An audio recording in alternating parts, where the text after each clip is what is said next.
Hello ನಮಸ್ಕಾರ ಎಲ್ಲರಿಗೂ. ಏಕಾಗ್ರತೆಯಲ್ಲಿ ಧ್ಯಾನ ಭಾಗ 1 ಮತ್ತು ಭಾಗ 2 ತದನಂತರ ಭಾಗ 3ನ ವಿಡಿಯೋನು ನಾನು ಈ ಒಂದು ವಿಡಿಯೋದಲ್ಲಿ ನಿಮಗೆ ತಿಳಿಸಿಕೊಡ್ತಾ ಇದ್ದೀನಿ.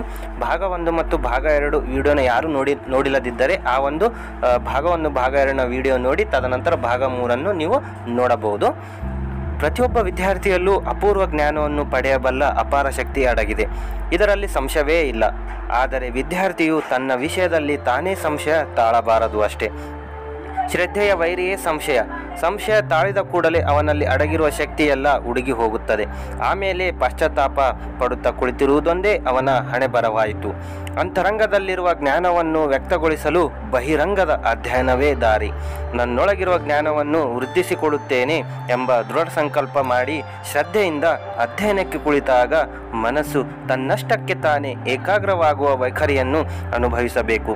ನಿಜಕ್ಕೂ ಈ ಶ್ರದ್ಧೆಯ ಮಹಿಮೆ ಅಪಾರ. ಆದ್ದರಿಂದ ಸದಾ ಹೇಳಿಸಿಕೊಳ್ಳುತ್ತಿರಬೇಕು, ಓ ಶ್ರದ್ಧೆ, ನೀನಿದ್ದರೆ ನಾ ಗೆದ್ದೆ, ನೀ ಕೈ ಬಿಟ್ಟರೆ ನಾ ಬಿದ್ದೆ. ಏಕಾಗ್ರತೆಯ ಇನ್ನೊಂದು ಕೀಲಿ ಕೈ ಇದೆ, ಇದು ಮಾಸ್ಟರ್ ಕೀ, ಅದೇ ಪ್ರೀತಿ. ಎಲ್ಲಿ ನಮ್ಮ ಪ್ರೀತಿ ಇದೆಯೋ ಅಲ್ಲಿ ನಮ್ಮ ಮನಸ್ಸು ನಾಟಿಯಾಗುತ್ತದೆ ಎಂಬುದು ಅನಿವಾರ್ಯ. ಪ್ರೀತಿ ಅಧಿಕವಾಗಿದ್ದಲ್ಲಿ ಮನಸ್ಸು ಗಾಢವಾಗಿ ಸಂಯೋಗವಾಗುತ್ತದೆ. ಈ ಅಂಶವನ್ನು ಹೆಚ್ಚು ವಿವರಿಸಬೇಕಾಗಿಲ್ಲ, ಏಕೆಂದರೆ ಅವರವರ ಪ್ರೀತಿಯ ವಸ್ತುವಿನಲ್ಲಿ ಅವರವರ ಮನಸ್ಸು ನಾಟಿಕೊಂಡಿರುವುದನ್ನು ಅವರವರೇ ನೋಡಿಕೊಳ್ಳಬೇಕು. ಆದ್ದರಿಂದ ವಿದ್ಯಾರ್ಥಿಯು ತನ್ನ ಅಧ್ಯಯನದ ವಿಷಯದಲ್ಲಿ ಪ್ರೀತಿ ತಾಳಬೇಕಾದದ್ದು ಅತ್ಯಂತ ಅವಶ್ಯಕ. ಏಕೆಂದರೆ ಮೊದಲು ಅಧ್ಯಯನದ ವಿಷಯದಲ್ಲಿ ಪ್ರೀತಿಯನ್ನು ಪ್ರಯತ್ನಪೂರ್ವಕವಾಗಿ ತಂದುಕೊಳ್ಳಬೇಕು. ಆಮೇಲೆ ವಿಷಯ ಅರ್ಥವಾಗಿರುವುದರಿಂದ ತಾನಾಗಿಯೇ ಅದರಲ್ಲಿ ಪ್ರೀತಿ ಉಂಟಾಗುತ್ತದೆ.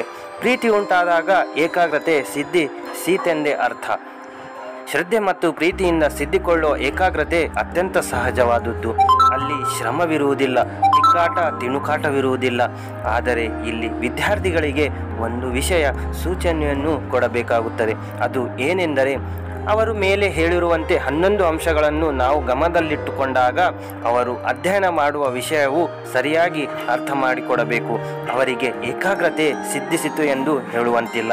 ಆದ್ದರಿಂದ ನನಗಿನ್ನೂ ಏಕಾಗ್ರತೆ ಏಕೆ ಸಿದ್ಧಿಸಿಲ್ಲ ಎಂದು ಹೊರಗಬಾರದು ಸ್ನೇಹಿತರೆ.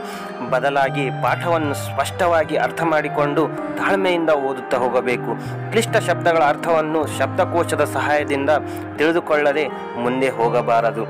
ಹಾಗೆ ಅರ್ಥ ಮಾಡಿಕೊಳ್ಳದೆ ಓದಿದರೆ ಕೇವಲ ಸಮಯ ಹಾಳು, ಶಕ್ತಿ ನಷ್ಟ, ಪ್ರಯೋಜನ 0. ಮತ್ತು ಕ್ಲಿಷ್ಟ ಶಬ್ದಗಳನ್ನು ಅರ್ಥ ಮಾಡಿಕೊಳ್ಳದಿದ್ದರೆ ವಿಷಯ ಅರ್ಥವಾಗುವುದುಂಟೆ? ಇಂದಿನ ವಿದ್ಯಾರ್ಥಿಗಳ ವಿದ್ಯಾಮಟ್ಟ, ಮುಖ್ಯವಾಗಿ ಲೇಖನ ಸಾಮರ್ಥ್ಯ ಎಷ್ಟರ ಮಟ್ಟಿಗೆ ಅಂತಂದರೆ, ಕೆಳಗಿರುವ ಎಂಬುದನ್ನು ತಿಳಿಯಲು ಅವರಿಂದ ಯಾವುದಾದರೊಂದು ವಿಷಯದ ಮೇಲೆ ಪ್ರಬಂಧ ಬರೆಸಿಕೊಡಬೇಕು.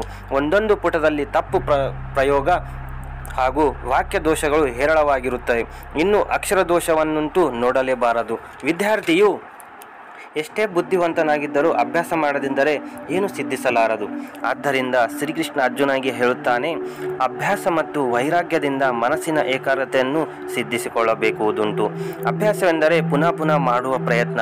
ವಿದ್ಯಾರ್ಥಿಯು 5 ವರ್ಷದ ಬಾಲಕನಾಗಿದ್ದಾಗ ಕಷ್ಟದಿಂದ ಮತ್ತು ಕಾಗುಣಿತ ತಿದ್ದುತ್ತಿದ್ದುದನ್ನು ಹಾಗೆ ಬರೆದು SSLCಯ ವೇಳೆಗೆ ಸರಾಗವಾಗಿ ಬರೆಯಲು ಸಾಧ್ಯವಾಯಿತಲ್ಲವೇ? ಇದೇ ಅಭ್ಯಾಸದ ಮಹತ್ವ. ಜಗತ್ತಿನಲ್ಲಿ ಎಂತೆಂಥ ಮಹಾಕಾರ್ಯಗಳನ್ನು ನಡೆಯುತ್ತವೆ. ಅವುಗಳೆಲ್ಲ ಒಮ್ಮೆ ಭಾವಿಸಿ ನೋಡಬೇಕು.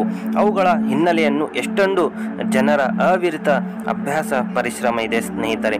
ಅಭ್ಯಾಸದಿಂದ ಸಾಧ್ಯವಾಗುವುದೇ ಇಲ್ಲ, ಆದರೆ ಕ್ರಮರಹಿತ ಶಿಸ್ತುಬದ್ಧ ಅಭ್ಯಾಸ ಅದಾಗಬೇಕು. ಇನ್ನು ಶ್ರೀಕೃಷ್ಣ ಹೇಳಿದ ವೈರಾಗ್ಯದ ಅರ್ಥವೇನೆಂದರೆ ಸನ್ಯಾಸವೆಂದೇ ಅಲ್ಲ.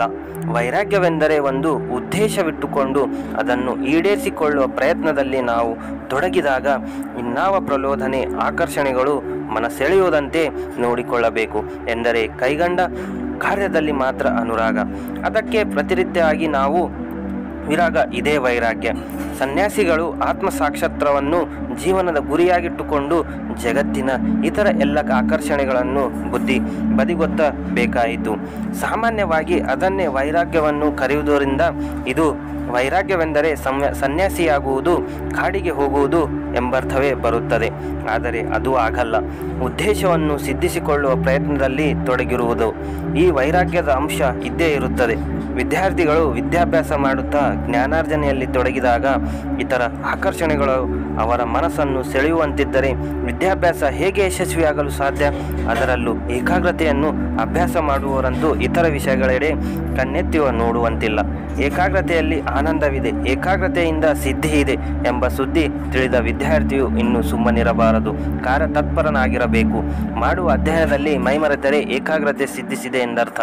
ಸಿದ್ದು ಬಸ್ದ ಯೋಗಾಸನಗಳು ನರಮಂಡಲಗಳನ್ನು ಬಲಗೊಳಿಸುವುದಲ್ಲದೆ ಚುರುಕಾಗಿರಿಸುವುದರಿಂದ ಅವು ಏಕಾಗ್ರತೆಗೆ ಬಹಳ ಸಹಾಯಕಾರಿ.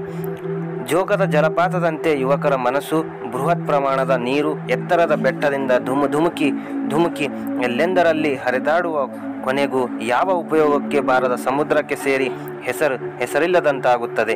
ಆದರೆ ಆ ನೀರಿಗೆ ಅಣೆಕಟ್ಟು ಕಟ್ಟಿ ಕಾಲುವೆಯಲ್ಲಿ ಹರಿಯಿಸಿ ಹೊಲಗಳಿಗೆ ತಂದುಕೊಟ್ಟಾಗ ಹಸನಾದ ಬೆಳೆ ನಳನಳಿಸುತ್ತದೆ.